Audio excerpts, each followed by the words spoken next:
Hello, beautiful people. Hello to our fans out in Bangladesh. Still number one music podcast in Bangladesh. Nicely done. And I think it was also, was it Montenegro? There was somewhere in Eastern Europe we were also number one. And those are smaller Eastern European populations. We're proud to be here, and we are proud to present our good friend Jason from Walrus.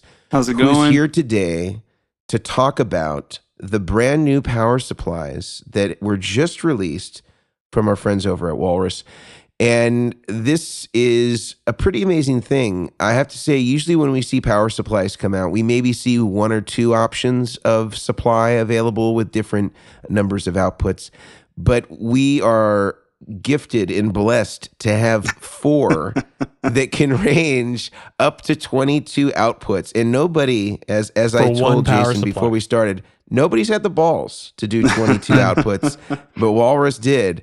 And we're going to talk through these today, why these might be a good fit for you. You've probably seen that the internet has been flooded with these if you're in gear circles. And you're going to get to hear it right from the horse's mouth. Jason is one of the the designer at Walrus, and we're going to talk maybe a little bit about the evolution from their original linear power supplies, and then how they have evolved to the kind of the new power supply that everybody is using because they're more efficient, they're more powerful, they're lighter, smaller, all those things. And why this might be something you might want to consider putting on your pedalboard or upgrading to. Jason, welcome. Thanks for having me, guys. It's awesome. Welcome. It's pretty cool to think as well today that the Mazda Miata is being powered by a Walrus Audio power supply today on our journey to tone sound. It's all electric for the day, and all so electric. far so good. Off to a smooth start. We should say as a preamble, Jason, that when we do get together, the chairman of the boards, that is, we primarily operate out of our working vehicle is a Miata. Yeah. Right. Convertible. Yeah. Well, that gives you a little more headroom. Which Right. we need. Yeah. Yep. And you were thinking just like we were, and that's really the thing that we want to optimize when we're talking about tone. So before we dive in, Grant or Brian, any things that you want to kick off with, just as sort of again a preamble to power supplies in the new Walrus Canvas Power that you would like to kind of start with before we really kind of drill down on Jason about all the cool specs and features and the evolution and development of this product? I actually have one question, which is, I think I understand, but I was hoping you could clarify. This is a very broad question, but around basically like the Canvas line. So you've recently, and I haven't asked anyone specifically this at Walrus yet, so I'm curious to know your take. Like, what is the thought, the purpose, the idea behind Canvas? Like, what does that encapsulate, and where does power fit in under this umbrella of what you guys are releasing in this line? Canvas, started for us with direct boxes.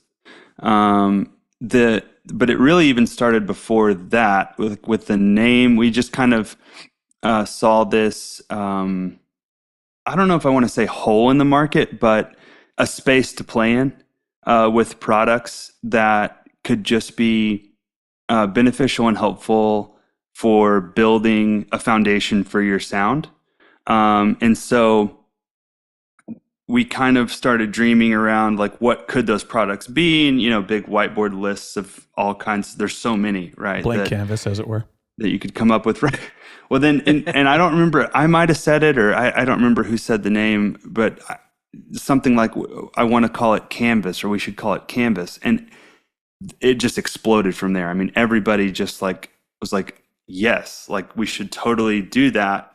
The idea being that it's the foundation for what you're going to create, right, on the canvas. And so direct boxes made a lot of sense right off the bat, because we had not too long before that released the ACS1 amp cab sim, which I think that's it behind you, Grant. It sure is. And that, we saw a lot of benefit from that. working with direct boxes. And then we start diving in, and I didn't even really know at the time, but the history of direct boxes and some of the tech or lack thereof in direct boxes, and realizing that these things could interface to consoles and interfaces much more efficiently if we don't have the type of transformer normally found in a DI. And so it really, we were thinking all these folks are buying ACS ones and using them, and they're all going to like maybe live gigs, and they're at the mercy of the direct box that, the AV company has at, on hand. And Radial. Yeah, sure. They're awesome, but I just thought it seems like a piece of gear that guitar players, if they're going to have an amp cab sim of any kind, whoever that might be, it might be a thing where it's probably something they should own, right? And that they should be proud to own. And so we just kind of set out to make a direct box that guitar players would want to buy. And we kind of, when we think about developing things, we've had a long track record of this, wanting the products to look as good as they sound. We say that a lot. And we saw this even with the first power supplies we did, Phoenix and Atos, where people were putting them on top of their board. And I feel like back then that was unheard of, right? We started seeing people putting them, exposing them to kind of show the artwork that was on the Phoenix and the Atos. And I don't think we really expected that necessarily. It's certainly not as much as we saw it.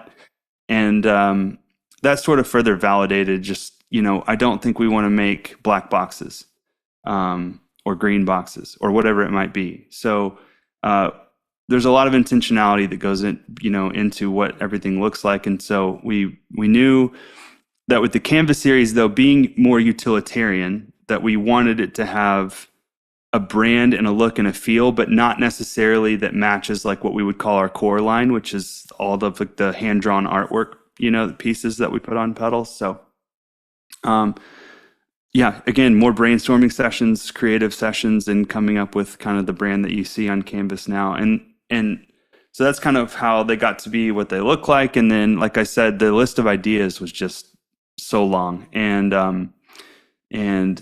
the tuner, I've wanted to do a tuner for a long time. And that is a very complicated project to do well. But it made sense in the Canvas line. We set out to do it, and we released that. And we're seeing a lot of positive reception and success with that. And then it just made sense. I mentioned, before we started, that we've been working on the power supply project for a couple of years now. But even from the get-go, we kind of had a hang up of, is this going to be Phoenix V2, or MK2? Is this going to be Atos MK2? And we really believe, it came down to just, we really, really believe in the Canvas brand. And this just made sense based on what it is and what we had in the Canvas line already, that we just wanted to go all in and make these Canvas products. So, and I think I feel very, very happy with that decision. And it really opens the door for more things to come, even in the power supply line. Oh, yeah. Hint. Oh boy. Yeah. Oh. That's awesome. Yeah. Well, I want to show the people that would potentially be watching and not listening to this, where they could see what this looks like. Ooh. Yeah. And we have here the manual. And man, it does look pretty. I don't know if on your guys' end you see a big green like rectangle here, or if it's just me. We see a third of the manual. Yeah, you see a third of the manual. Okay, let's see if we can open this with preview. All right, this should be better. Let's see what happens here. That should do it. How's that? Kudos to the designer of the manual, because this is stunning. Yes, this Thank looks you, Tyler Evans. Gorgeous. Tyler Evans. Thank you, Tyler. He's awesome. Beautiful job, Tyler Evans. So anyway, we're looking at it here. It is gorgeous. You can see that there are multiple different sizes. You got 5, 8, 15, and 22 outputs. And presumably on this, from what I can see, Jason, you can clarify for us. This is using the mains are coming in externally through a different module that then is bringing it down to DC, which is what's feeding the power supply. Is that correct? That's correct. Okay. And a question that I have, which I'm sure people are going to ask, is what was the thinking behind, let's say, having the mains included in the supply versus not? Was this strictly to maximize space inside of the power supply and keep the profile? Because we know that the IEC plug kind of dictates some amount of height, because it's not just the IEC that you have to plan for. It's like, how does it mount to the PCB? And then how much extra space does that take up? Because, sometimes people will look at jacks and like, oh, this is so small, you could make it like this. But then it's like, well, then try putting it on a PCB and then supporting the PCB and all this other stuff. So can you kind of walk us through the decision or the trade-offs? These are always things that we have to consider as manufacturers, or design trade-offs. Yeah, definitely. I mean, you hit the nail on the head. There's several reasons. One is, without a doubt, the IEC plug. It sets a hard limit to how thin the product can be. And we really, really wanted these to be slim. And so we actually set out and worked on designs that had internal mains. And that's kind of one of the things that kind of drug the project out some, and it kind of made it happen over the course of 2 years. But went down that road and had all the way to, had prototypes, and we're using them and testing them when working great, but just not happy with the size. And we kind of, around the time I was just frustrated with the size and just like it just wasn't sitting right with me. And so we started to just kind of play this what if game, got in a room, another kind of creative meeting. And it's like, okay, so what if it didn't have an IEC plug? What if it didn't have internal mains? What would it look like? And what would that maybe afford us? Like, are there pros here? And we quickly started realizing that bringing the mains external, so taking the IEC plug off, and we have a DC brick that kind of is part of the system now, afforded us some modularity and flexibility that we couldn't get otherwise. Also, we retained the global compatibility with voltages and mains frequencies. Because you just change the IEC to whatever the local plug is, and then you're there. Yeah, exactly. And so we really liked that. And that sort of meeting really solidified this idea of this could be a modular system, and that modularity is like the biggest benefit to, I think, the entire system. So we knew that we were going to have the ability to like link another unit from a single unit, and we had that, but this allowed them to be substantially smaller, right, than anything we could have done before. And then it really, having the external DC brick just plays right into this like modularity idea, right? So you can see the picture of Colt and I holding my fly rig. That's what we call it, my fly rig. The thing that's the size of a single bed for those listening. Yeah, it's as tall as me when you stand it on end, I think. Yep, beautiful.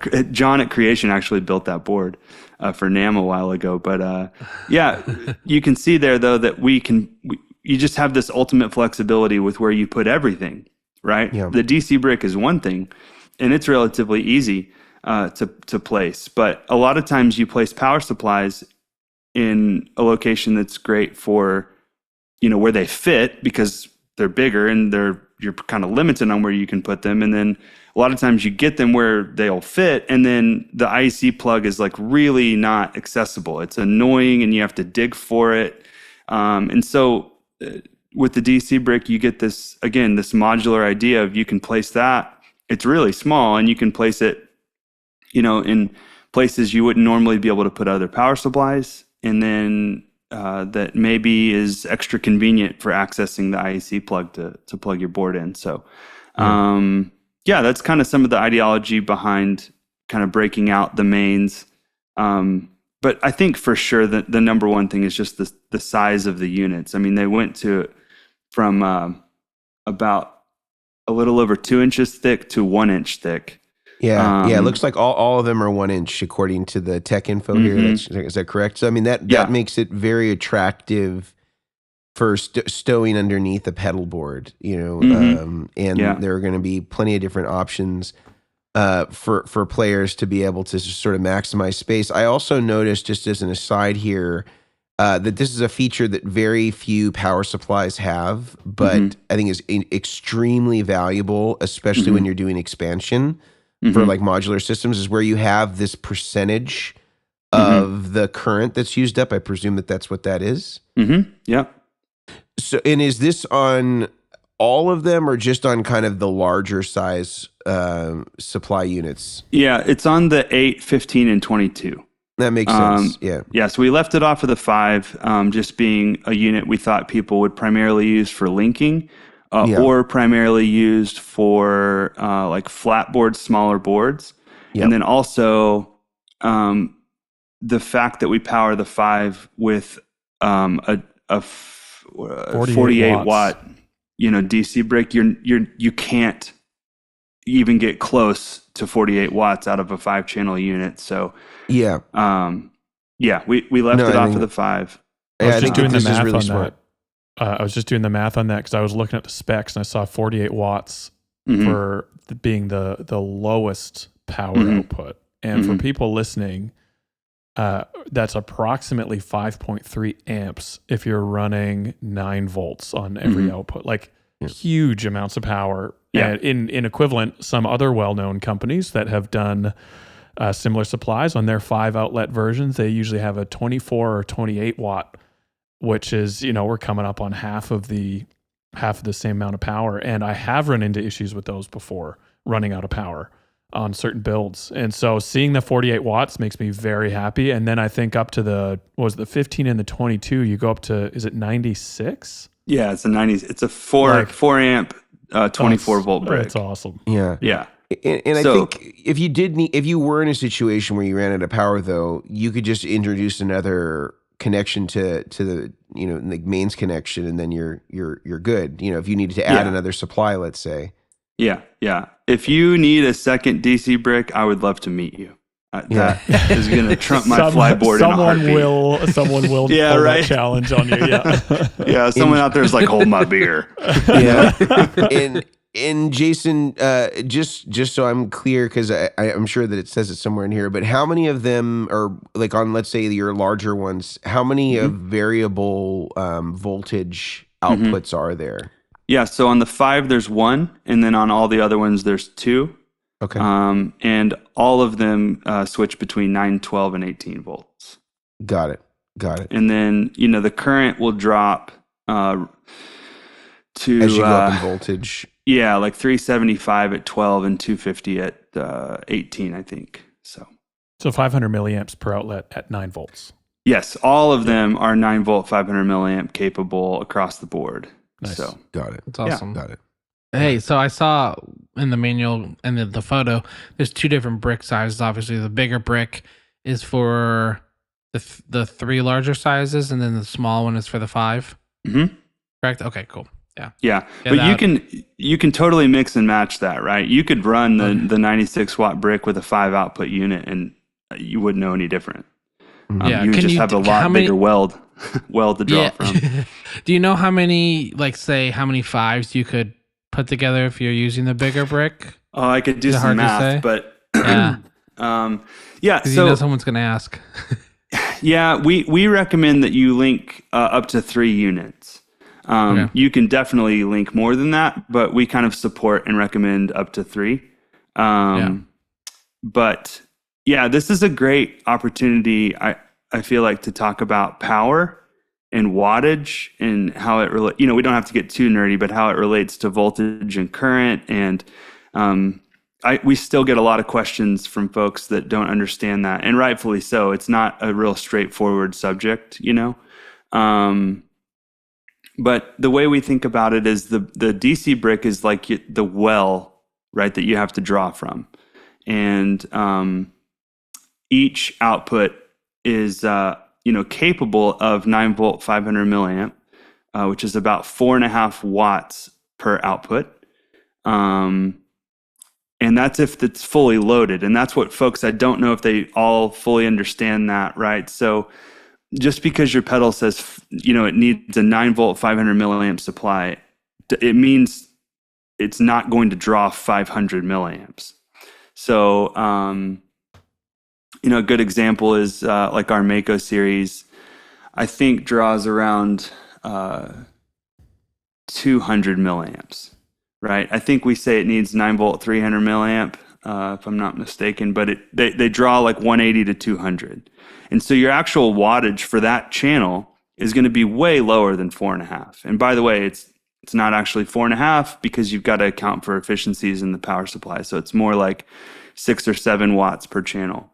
But if you start doing the math on that, I mean, even say you fully load a 5.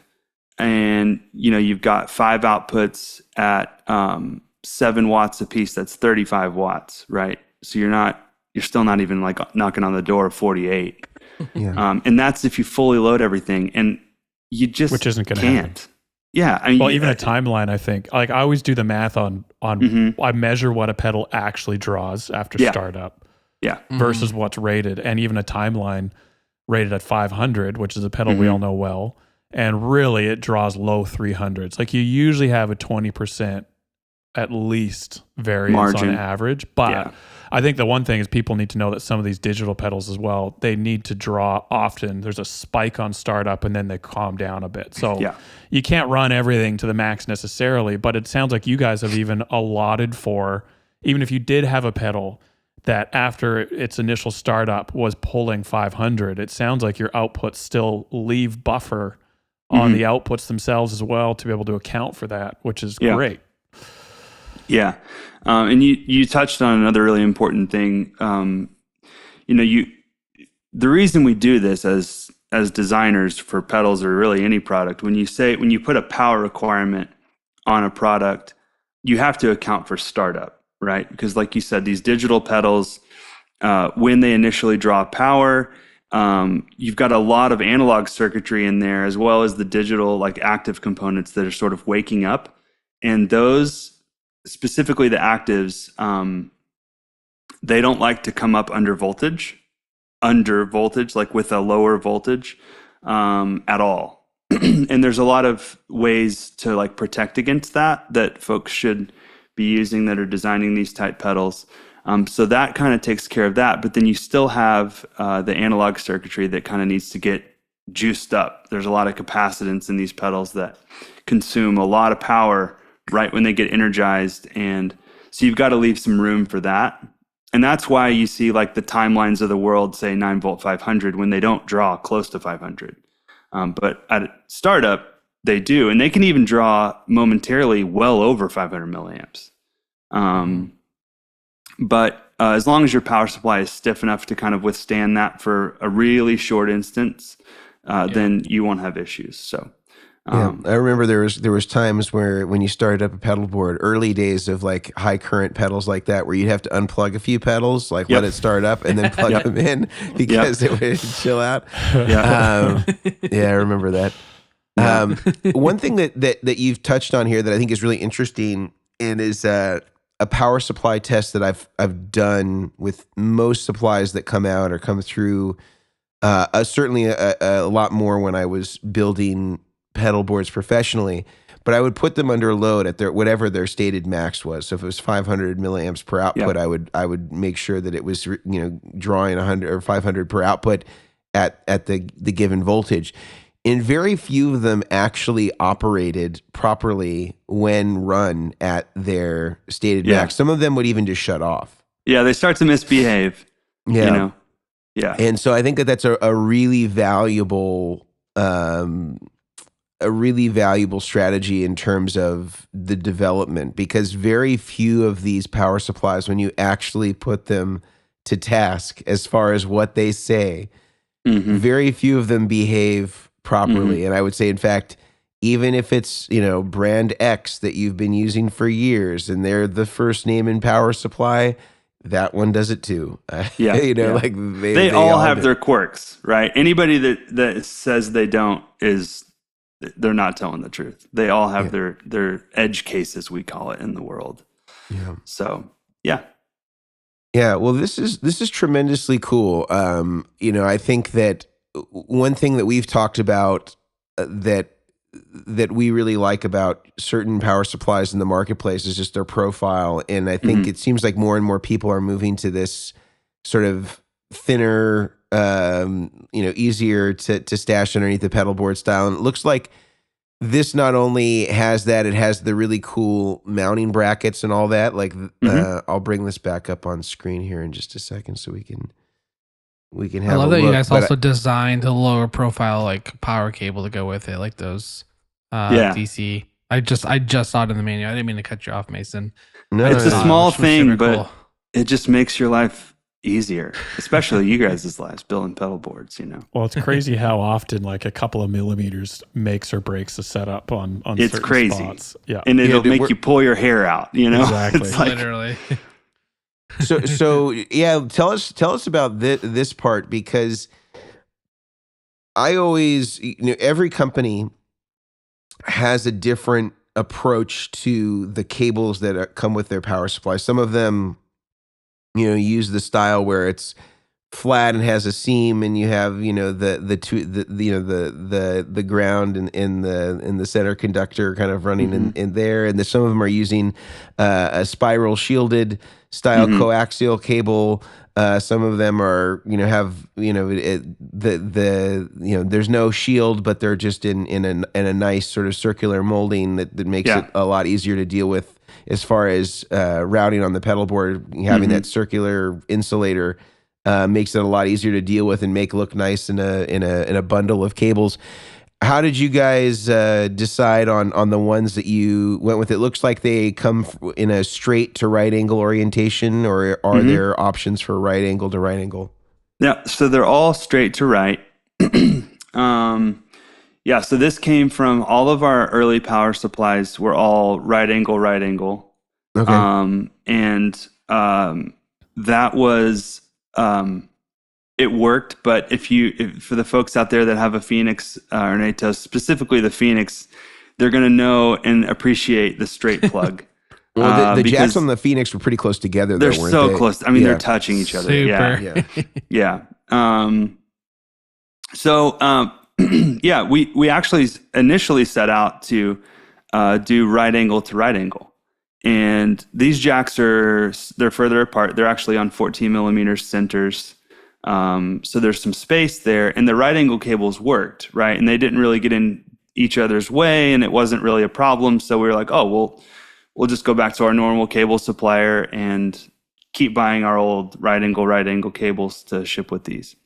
And I started, I was doing some testing, and was building some boards, and I just realized that the right angle plug on the power supply end forces you to make choices with the direction that those cables are going to go, and puts you in a box in terms of the routing of those and what everything ends up looking like when it's all routed.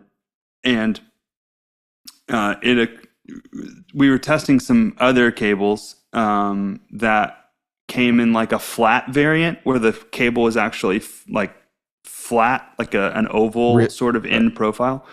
And I really didn't like those at all, because again, you're in this box of like, you can bend them any way you want, sure, but it's so ugly and it's so bulky, because if you need to like go a certain way, the cable's twisted, and then it's kind of, it doesn't lay right. And it's kind of, it seems obvious, and it probably is, but it just occurred to me that, round is kind of this beautiful way of doing this for a lot of reasons, because you can come out and bend any direction and not have the cable fight you, right? Yeah. No matter what direction you want to go. And then the straight plug kind of just plays right into that, right? I mean, you're not coming out automatically going 90 degrees somewhere. You're coming straight out and you can go anywhere you want. And so that kind of clicked for me. And I was like, I think we need to do straights, straight to right. So folks can use the straight on the power supply side. And I still think right angle is probably the best bet for on the pedal side to keep bulk down. For the most part, yeah. Yeah, so we got some straight to right cables from our supplier, and we're kind of plugged them in and we're checking them out and realizing that like this is great, this will work. And then I put it underneath, I think a pedal train Nano. I put like a 5 underneath a Nano with our mounting brackets, and then I kind of looked at the space between the rail, the back rail, and the business end of the power supply, and used those cables and was plugging them in, which I could do. It worked, it fit, but I quickly was like, this is annoying.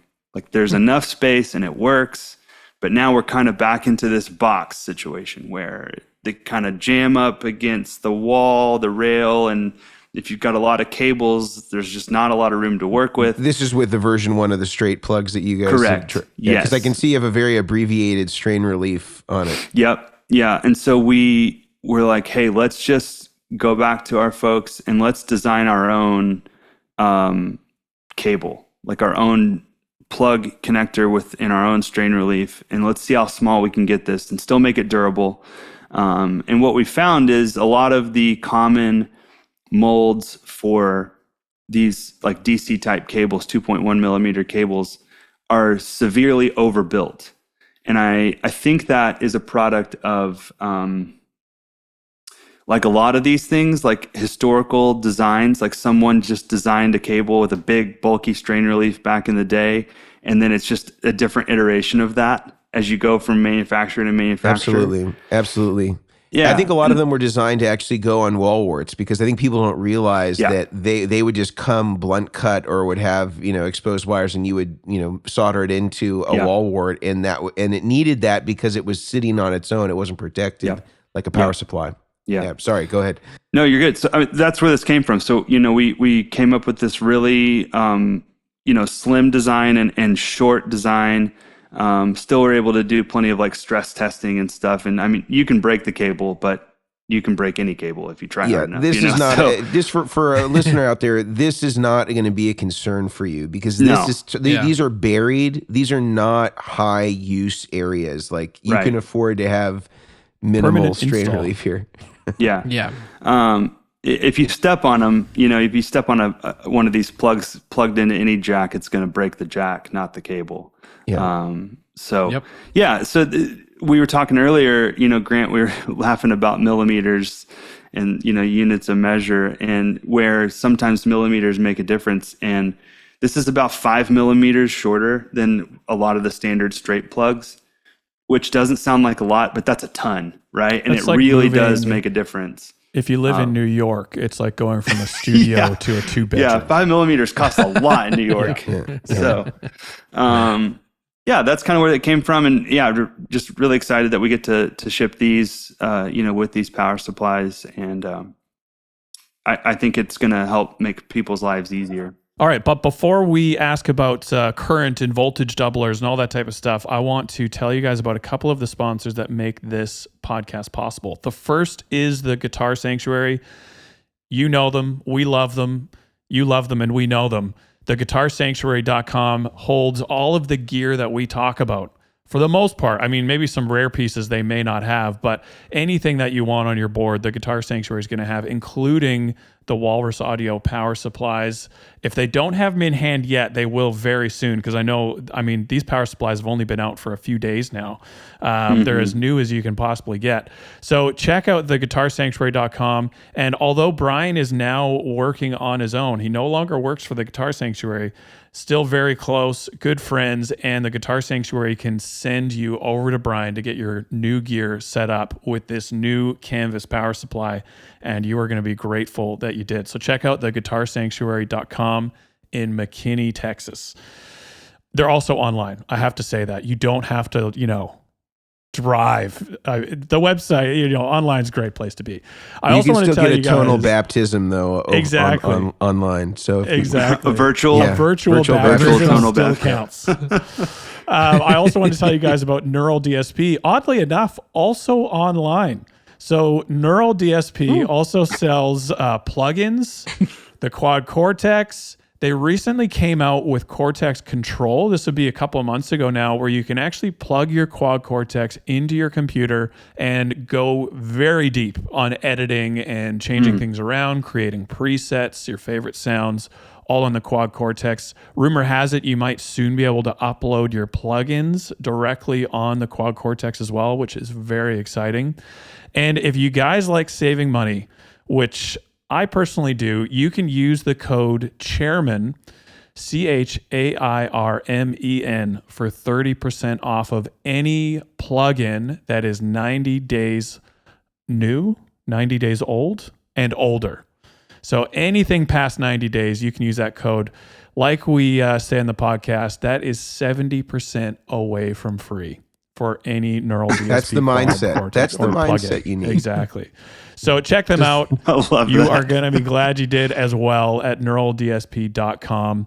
And I think we can get back to the show with the question that I asked. I mean, you guys have obviously, with the Canvas power supplies, the switching outlets, the high current outlets, you guys have covered a lot of pedals. There are still certain pedals, though, that are outliers. And something like, as an example, an Eventide H90, 12 volts, something like 700, 800 milliamps for an H90. So what do you tell people, which is going to come up obviously, but what do you tell people when they have a pedal that goes outside of the spec of one of the outlets? What do they do for those types of units? Yeah. So the company line is it's not officially supported. Okay. Right.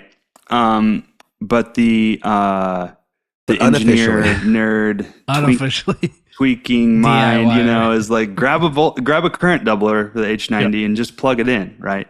Yep.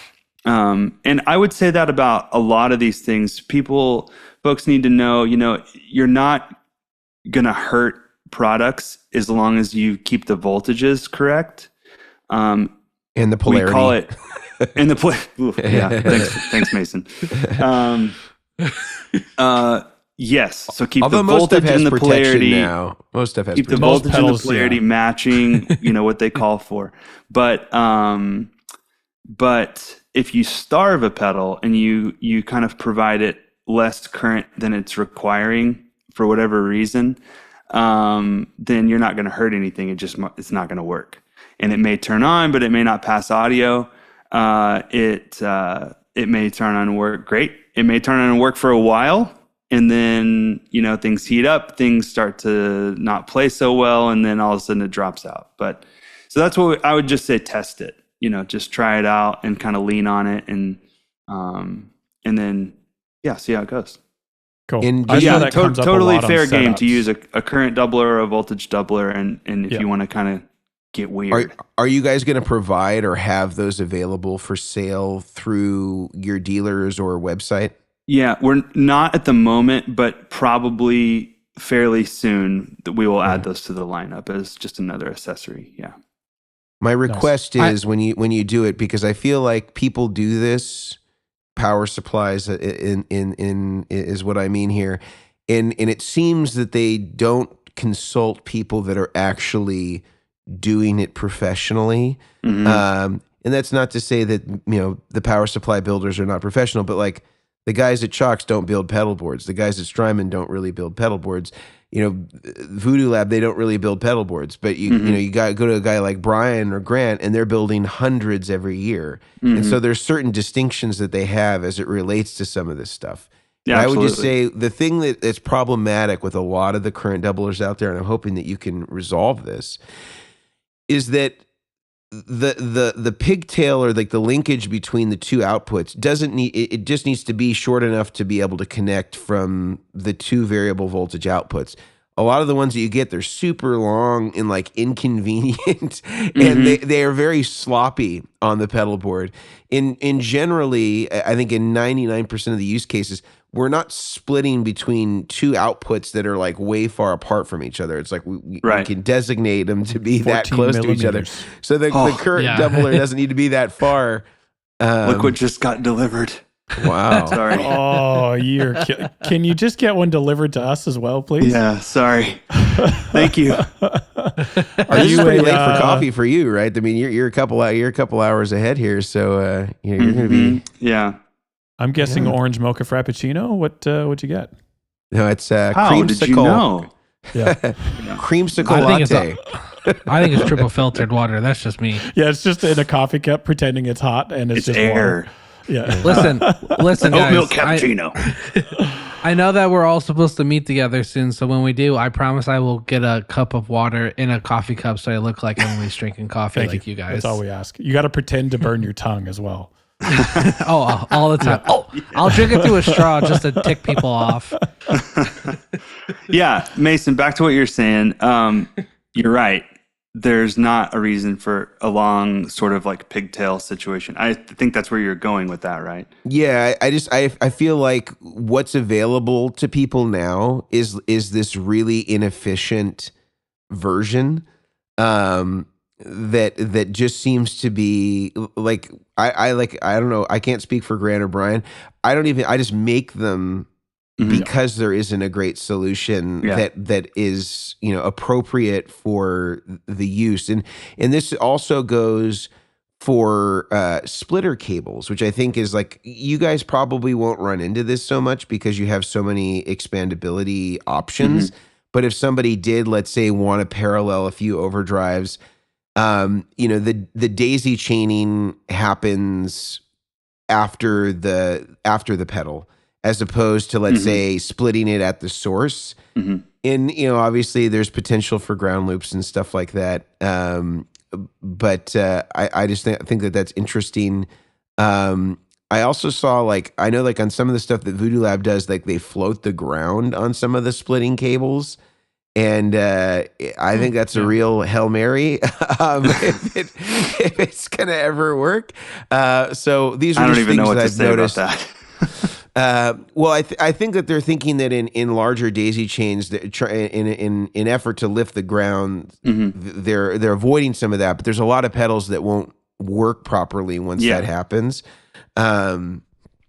So in any case, just wanted to give you a couple of pieces of advice that would make some of the rig builder people's lives easier if you do end up putting out stuff like that as additional accessories. Yeah, I mean, honestly, you've already got my head spinning with what our version of that would look like, and keeping in line with the reason we did our own custom barrel cable.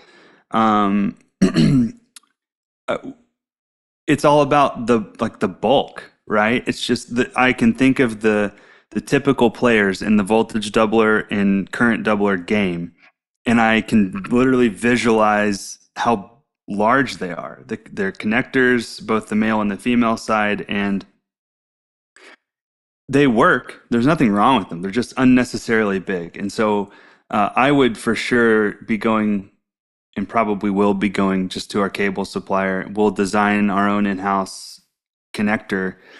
It could be that it's a molded 14 millimeter center double male, in the actual housing, so there's not even a pigtail at all. It just slots right in. Yeah, I think that would be really smart to do it that way. And I think equally, if you do splitter cables, I would do them that same way too. And just make them the same length. And split at the source rather than I think it's better to split at the source because especially if they're the same length, if you're just making them both, let's say 36 inches or whatever.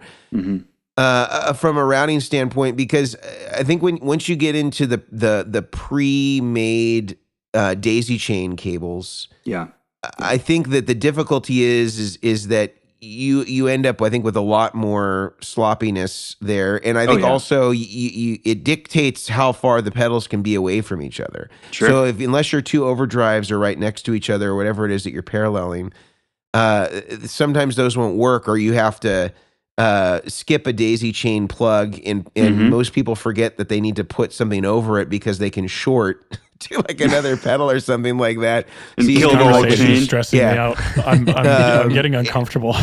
And so I'm just trying to think of like examples where I would see using it where, like, again, there isn't a solution out there, so we just end up having to make it. But it's such a time saver if I'm only having to solder, let's say, one end or customize one end, as opposed to having to like make the whole cable from scratch. It's like not as cool. And another thing I just want to say about this, just from people that are getting into DIY rig building, power cables are not like guitar cables where it's like you need to get a Mogami or it's trash or whatever. Like, so long as the cable is able to deliver like the voltage and current that is needed with without any significant loss, that's all you need. So there's not a benefit to, let's say, like using one cable brand over the other. Like in the DC world, this stuff is all pretty uniform, and there's some people that do a shielded, spiral shield coaxial cable. I don't know is this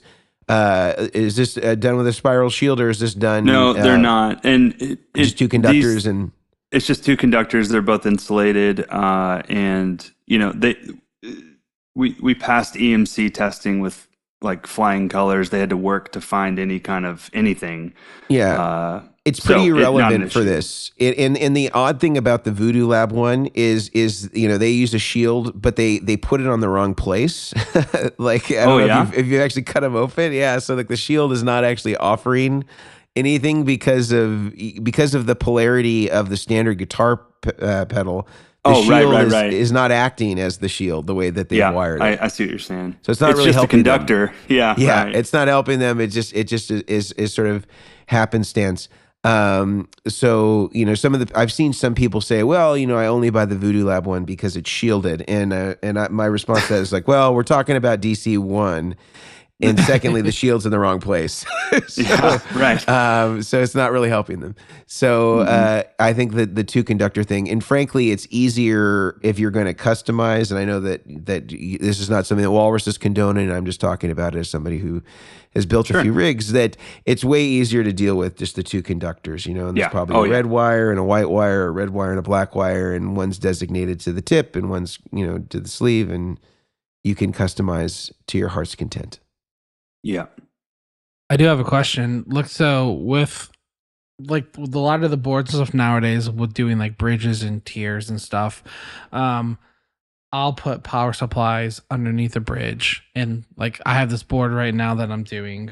It's super heavy, so I'm not gonna pick it up. Prove it. But, well, do you lift, bro? I do lift, but let me see. Okay, give me a second. Do you lift? I'm just teasing. Brian's a swolger, man. He's a swolger.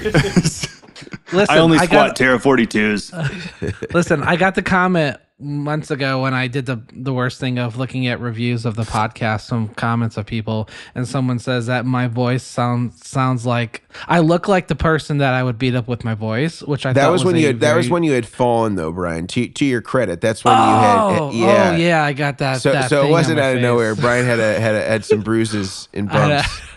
I had an accident, and but I thought it was the funniest comment I've ever seen. But so on this hybrid board, there's like zero space. I'll show you. There we go. Super heavy. Oh yeah. Okay, he's lifting with his back. Ooh. I'm lifting with something. So like on this one, I had to put the chocks under the bridge. Like it clears it, and I would say there's probably a half inch. If you can hear me, I don't know. I think there's like a half inch of clearance, which is nice. Have you guys tested with like, pedals or stuff close to these units? Because obviously on the board you guys built, it was underneath, so there's that wood barrier. But have you done any kind of testing? Because people will ask, "Oh, can I put something on this?" I get that comment all the time. It's like, "Oh, can I put this under that?" And it's just, sometimes they're like, "No." Yeah. And so, we ran into this all the time with the old supplies, right? These big R-core transformers that are just just spewing EMI. And there were certain pedals that didn't care, but then there were certain pedals that really cared, and it was like, you cannot put that there, And nobody liked that, including us. We didn't love that was a thing you had to work around. Again, it's like all these different little things just put you in boxes and give you these constraints of like, well, why can't I put it there? I want to put it there. And so a huge benefit to going to the switch mode supply is all of it is operating at a frequency that's way outside of the audio spectrum, and so you don't end up with issues like that at all. So, the test is like drop a fuzz, right down on top of it, and like, what do you hear? And you hear no different. You hear no change in like noise floor or whatever. So, you shouldn't have an issue with like proximity and putting pedals close or stacking things, and that would go for pretty much any switch mode power supply, just for the listener out there. And if you want to test, if you're not sure if you have a linear switch mode, you can find out real quick with a fuzz pedal. Or an easy one, another easy thing that I've done that I used to do in the old days when I was building rigs, I think I've mentioned here before, is I just soldered a single coil pickup to a coaxial cable, and I could just move it over, and you could really see where the magnetic field was. Because you can turn the pickup and and you can see based on how the mounting of the transformer is, even where the field is emitted. And that could help as far as where you needed to arrange pedals to kind of keep it out of the way of that. If it was something in those days too, the more you drew against the available current, the worse it got, as far as the magnetic field. They start to get angry. Yeah. I think, sorry, Brian. Go ahead. Please. No, go ahead. I was just going to say, I think the next time you guys need someone who obviously would have had to just sit down with a whole bunch of different gear, play guitar all day long, and test out, in air quotes, these power supplies. I'll put my hand up for that. If you want to just come over and just play a bunch of guitar and noodle while plugging power, pedals into power supplies. I just wanted to let you know. I'm here. Well, make sure when you do that, Grant, make sure you tell me so I can sacrifice my day to slave on to help out 3 hours up the road. Yes. Yeah, that's funny. We send these out to beta testers, and they're just like, yeah, I will test your power supply. Of course. So what you mean, play guitar? Sure. Okay. A bunch of different amps, different just my arm. So I had another question, but before I do, I should probably break for our last two sponsors to talk through, and then I will ask the question I've actually been wondering the whole podcast. But the first of our last, it's a good question. It's just something that is more relevant now, especially with the types of boards. But one of our last two sponsors are the guys over at Mono Creators. I kid you not, I just got a new fancy schmancy gig bag for a Jazzmaster that I just picked up.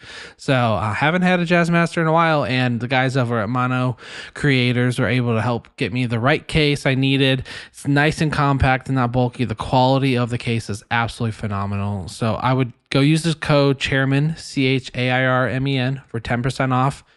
What is it? 90% from free? 90%. Is that 90%? 90%? Yeah. I mean, You're that's like that's like those videos where you see people are like, oh yeah, I spent $500, but I had a $5 coupon, so it's okay. It was worth it, kind of thing. So just go think about the money you saved.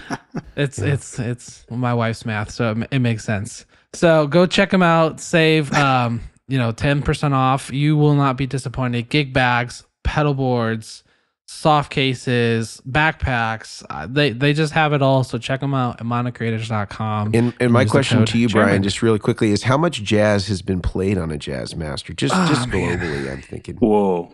This is a question we don't ponder. It's just you just got to play the right notes. Or the wrong ones. Say in the office. Yeah. Or the wrong ones. Yeah. As long as you play the wrong ones multiple times. Yep. You got to repeat multiple them. times. Yeah. Especially if you have a delay, then it really shows your You're That'll make you the notes, master small of jazz. Rotos. 100%. Master of jazz. Yes. No. Yes. I definitely am not, but yes, I shall attempt. But yeah. So, and then our final other sponsors, the best, I would say, simply the best, as I always do. The guys over at BTPA or Bestronix, as we know it. Brad and them have, I mean,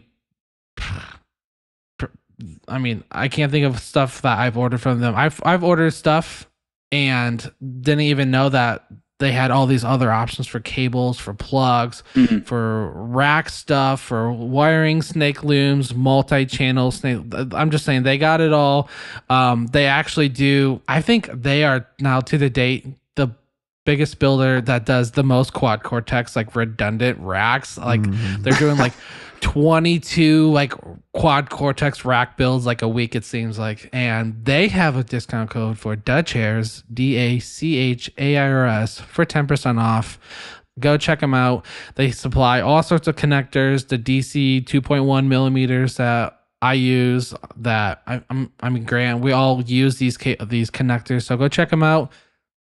90% away from free, as we said, and you won't be disappointed at btpa.com. Brad's got a lot. Brad's got more snakes than an Appalachian preacher. That what's on his business card. I was always trying to understand it. Yeah. Sorry, Brian. Your question. No, I loved it. So, with you guys having, and I'm gonna butcher, is it EIAJ? What is the correct term for these? EIAJ. EIAJ. Yeah. Say that 1,000. Holy moly. Yeah. Okay. So that which I think is a great connector, because I think in the beginning when cable like Strymon and Chalks, they started doing these, people like, oh, why this weird new different type of connector thing? I think they're super sturdy. So I think that's super awesome. I'm curious if you guys have tested these with the output, because it's a 24 volt through with like the Chalks, like the crux, if it's gonna focus to where, so like this, you'll see people using these for like the Quad Cortex stuff. Have you guys tried powering anything Quad Cortex? Because that sucker takes a lot of power. I think it's 12 volt at 2 amp, if I'm not mistaken. 2.5, I think it's something like that. It's pretty chunky. So we've done quite a bit of that type of testing. And everything seems to be just fine. Right. It probably still would be like an unofficially supported situation. Just for, covering bases, but we're going to work with anybody that wants to try to do these kind of things and add to their rig with other brands of products, power supplies, etc. Whether it be Strymon stuff or the Chalk stuff. And we're going to try to get you there, so if you have issues or questions or whatever it might be, you can email help@walrusaudio.com, and we really pride ourselves in trying to have the best customer service in the business. And I think we do a really good job of that. Alex is the one that mans the helm there, and we'll be thrilled just to jump in and dive into your rig, whatever that might be, and try to come up with the best solutions for whatever your rig might look like. So you can totally use the 24 volt link output with that same EIAJ jack that's kind of become this standard to bridge over to other devices. What's the reason for that? Is that just because it can handle that voltage in current? Yeah, it's a current. Right. It's a voltage and current thing. Also, the cables, typically the ones you find are heavier gauge. And so you kind of need that also for carrying potentially large amounts of current, right? Yeah. Again, if you don't load a power supply plugged in with a link cable heavily, it's not drawing a lot of current, not a problem. But then you offer it and allow it, so you kind of have to make the pipe, able to withstand that as well. So, and like Brian said, it's a really sturdy connector. Brian hates cable resistance voltage, loss. Just doesn't approve. You measure every single cable to see what the drop is across. Oh yeah, it's a puppy. Shorter the better. That's how we got to the brand of cables. I mean, I don't sell them, but when I was building rigs, I found a company that made one where there was literally like across a 42-inch, there was less than 1/10 of a decimal difference. Oh, dang. Whoa. Yeah. Wow. So is but it safe to there's always a say that trade-off. is it safe to say I could power my 88 pedals with 4 of the 22s? I mean, depending on what the pedals are, yeah, for sure. I'm just kidding. You know? I'm just messing. I don't have that many pedals. Brian only owns fuzz, so it's just like a couple of milliamps of pedal anyway. Yeah, I then- just use 9 fuzzes and then that's it. And In parallel? yeah, they're all in parallel. Yeah, Right. So when I play at gigs, it's great because I ask for nine separate lines. It's super great. When So you they're only all play venues that are 9.1 surround, right? So yeah, I do. Those are It's all in the pans. Particularly at nines the thing. Vegas. What's the big new venue Sphere. in Vegas? The Yeah, he Sphere, only plays yeah. the Sphere. yeah. I do. Yeah. I do only play that one. Yeah, Yeah. yeah. I like things in 9s. Nice. The other thing I 9-volt. like about the supply, looking through the manual, is that the EIAJ connectors, the link cables, it looks like they're all right angle to right angle. Yeah, and it just made sense, you know. Very happy about that. Yeah, for what you're doing with those. The DC brick cable is right angle, and then the link cables are right to right. That's a good thing. Yeah, there's some circumstances where that may not work quite as well as the straight, but I don't even know if that's true, honestly. The straight version of this plug, just being a physically larger diameter, is really bulky, and you need a bigger strain relief and things like that just to house the actual physical metal connector part of it. So the right angle just makes a lot more sense. Yeah. Can I, Brian, I'm cutting you off all day long, man. I feel like the podcast's biggest jerk right now, so I'm going to throw it to Brian, and please It's all good. take this one and run with it. Run far, No, Brian. I have an odd question. It might just because I'm not into the manufacturing of like stuff like this, so I don't know the rules and stuff. So like on these power bricks, like the one of the photos you could see, Mason, if you scroll up, I think it was like one of the first when he showed the full like brick. I can't remember. Well, anyways, yeah. So like that. So where has all that access? Is it not like is it a rule or something that like you can't use that same type of connector that you have going into the canvas at the brick side? So you could choose to have different like. Yeah. Is that a thing? I don't know. That was actually so a question. It's an annoying thing. You can, and there's some brands out there that do, but that you get into this horribly annoying world of certification. Okay, that's what I when you figured. go to change that design, and although we can all look at that and say, you know, that's not going to make any difference in like, you know, the functionality of my rig or my system, and you're right. Yeah. But there are powers that be who won't like certain things that happen when you do that, and will require you to have to go back through an incredibly long, expensive certification process just to make that happen. So that was a bit of just a thing where we were like, yeah, let's just go with it how it is, and spec'd out cable length, and it's just sort of a fixed situation there. So I don't think it's a bad thing. I just like I've seen like Strymon does the Ojai like that in the past, so I wasn't sure if that was like a very rare thing. It makes way more sense. I mean, and it's easy to, you know, especially Grant or Mason. I think we've found like those EIAJ, EIO, whatever the cable is called. If those cables like different connectors, if it has to be a different length. But yeah, no, that was my question. I was curious about that, if that was a thing. So go ahead, Mason. Grant, with your question. Well, I was just going to say, I think a couple of points here. I'm not like the world's biggest fan. I had customers that have used the Phoenix and the Eidos in the past. It wouldn't be my number one choice of power supply for some of the reasons we've mentioned today. Sure. And it looks like you guys have addressed all of those issues and many more that I didn't know existed with this new line of power supplies. Like, I'm really excited to get into these, genuinely get into these and start using them. Can you tell us, I think the second part of this question of like, I'm really genuinely excited about these ones, but also what have you guys done to,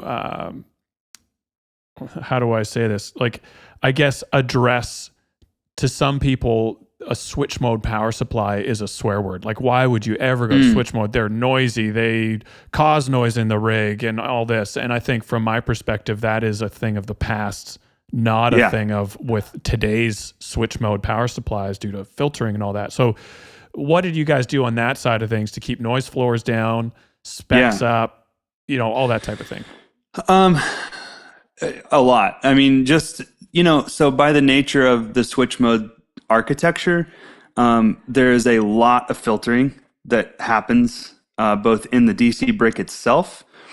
So you have this 24 volt, backbone kind of bus that powers a bunch of individual DC to DC converters. And so the 24 volt sort of backbone is already incredibly filtered coming out of the DC brick. But then we run through these individual isolated channels. It goes without saying maybe, but it's fully isolated outputs, right? So it's that's actually not worth saying because a lot of people, there are other power supplies that say they're isolated and they absolutely are not. Yeah, so it's good. I'm glad you said that actually. Yeah. But so to do that, we go through these individual channels of DC to DC conversion that are kind of their own little mini switch mode supply per channel, and they also have their own filtering associated on the input side and on the output side. And so really what it comes down to, you end up with just substantially more filtering per channel of power on switch mode supplies than you do on linear supplies. And they stay stable across all sort of levels of current draw if you've designed it right and sort of accounted for that. And so you don't get, we were talking earlier, as you increase current draw demand on linear supplies, like they can start to become not super linear and they can play not super well, as you go up in current draw. And so you don't get those artifacts with switch mode supplies. So if you know what you're doing, they're a substantially better architecture for power. And what I've learned as I've got into this over the course of a couple years and worked with very, very smart people, a good friend of ours out in Boston has helped me kind of bring these to life and has a long, long track record of building power supplies and power amps for a very well-known company that you would all know. And yeah, it didn't take long to get to an architecture that was like just so incredibly quiet. Most people, like you said, it's sort of like a swear word and you might think it is going to be noisy or they don't know what to expect, but I'd be shocked if anybody that's going from a linear power supply to a switch mode supply didn't immediately notice a lower noise floor in the rig. If it's a good switch mode supply. Yeah, I feel like I need to bring something up here that is very important to this podcast, specifically Brian. Oh no! And please, Jason, correct me if I miscounted, but there is a filter in the brick. There is a filter on the input of each outlet and the output of each outlet, and I'm counting a triple filter. Yeah, you could say it's triple filtered. Filtered power, Brian. This was made for you. Like you need the filter. It's Brian a filter always trinity. talks about he always talks about his triple filtered Starbucks water, like over and over again. Brian's drinking triple filtered water. And are you into Starbucks water? I love Starbucks water. I'm so into it, and everywhere you go, it tastes the same, no matter where you are. Tastes the same. It's the filtering. Filtering Brian matters. does filter through a tube sock as the last filter. I do. Homemade fourth filter. Yeah. Well, when you go to restaurants here in Texas, the water is super not great. So tap water.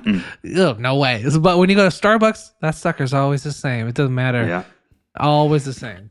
Okay, I just wanted to point that out. Thank you guys for indulging me. One thing I wanted to touch on, though, I think there is sort of there has been some people that have given switch modes a bad name, and I think that if I'm really thoughtful about kind of where that comes from, certainly in our industry, early days of switch mode supplies were poor, especially with the wall wart that came with the provided product, that came as an accessory to a pedal. And I would say largely, though, there isn't any distinction that was made between switch mode power supplies that were designed for audio versus those that weren't. Sure. Because you can get a switch mode power supply for lots of different industries and lots of different products that are unrelated to music. And sometimes for companies that are trying to fulfill a price point and they know they need to include a power supply, but maybe they don't think people are likely to use it because they're going to use their Voodoo Lab or whatever it is that they had at the time, there wasn't a lot of thought about this. And so these companies kind of got away with murder. And when people would use them, they'd be like, oh, the pedal oscillates or whatever because of this intermodulation that was created, or the switch mode supply didn't use a frequency that was out of the audio range. It wasn't triple filtered. It wasn't triple filtered. and so I think that that's the distinction that we need to make here, because in pro audio, this stuff was done for decades before we found it in guitar pedals and was done effectively. And so it existed. It just wasn't cheap enough and at the scale where it would kind of trickle down to our marketplace. So it's totally doable that these are quiet and not problematic. And I think even when we were on the cusp of this kind of happening, they were still quieter in most of the conditions that we used for pedal boards, because the linear supply shift had all gone to aluminum cases because the power requirements were greater. And then we ran into all these issues with the electromagnetic fields where, they created noise.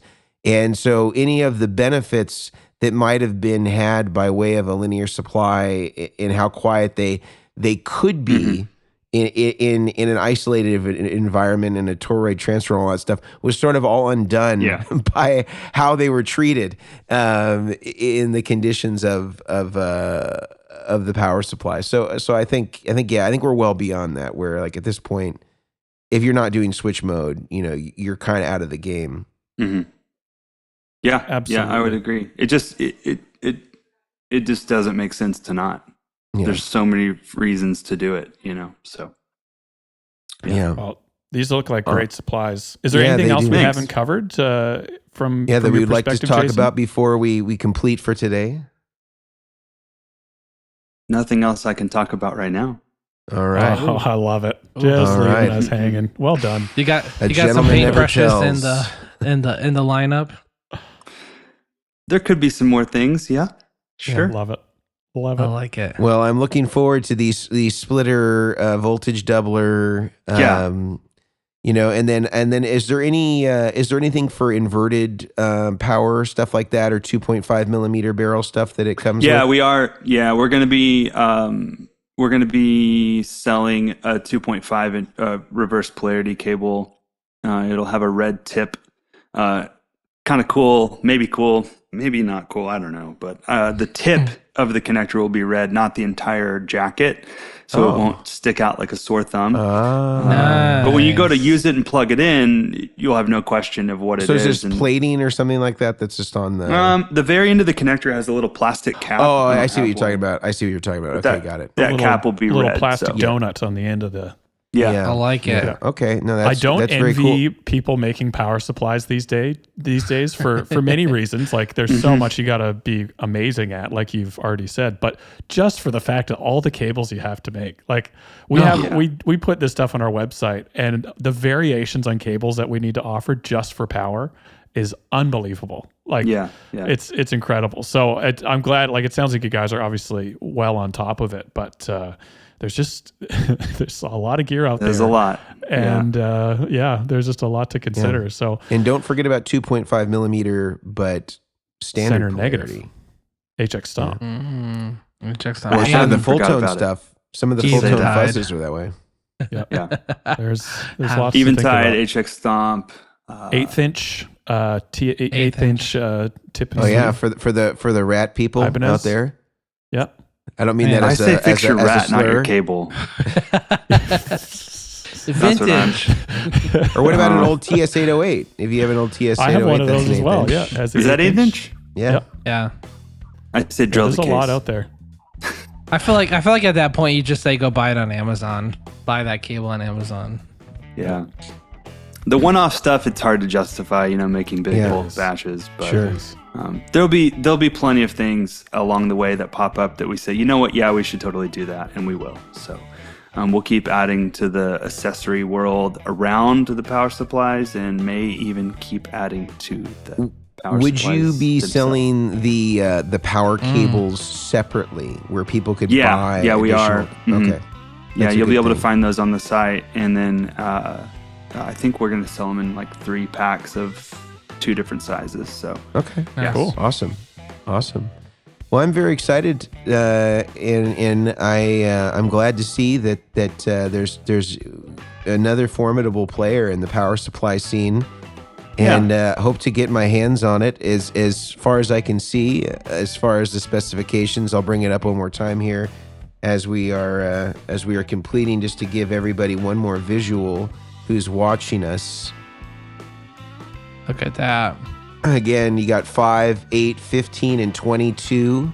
You got your beautiful DC brick. You can link these out. On the larger supplies, you have a readout of how much current is being drawn against the primary supply there. You got mounting brackets, all sorts of great stuff. I think that this is really exciting for the guitar bass, guitar pedal gear community. And I'm so happy to have you here today, Jason, to talk us through this new product. And certainly we wish you the very best success with this launch, and hope that we can contribute a little bit more to people knowing that this is out there and this might be a good fit for their rigs. No, thanks to you guys so much for having me and having us, and talking through something we're really excited about. And excited to get it in y'all's hands, to get it into other people's hands, with Great. clean, fresh pedalboard builds. So it's awesome. Thanks, All right. Jason. Yeah, thank you See ya. guys.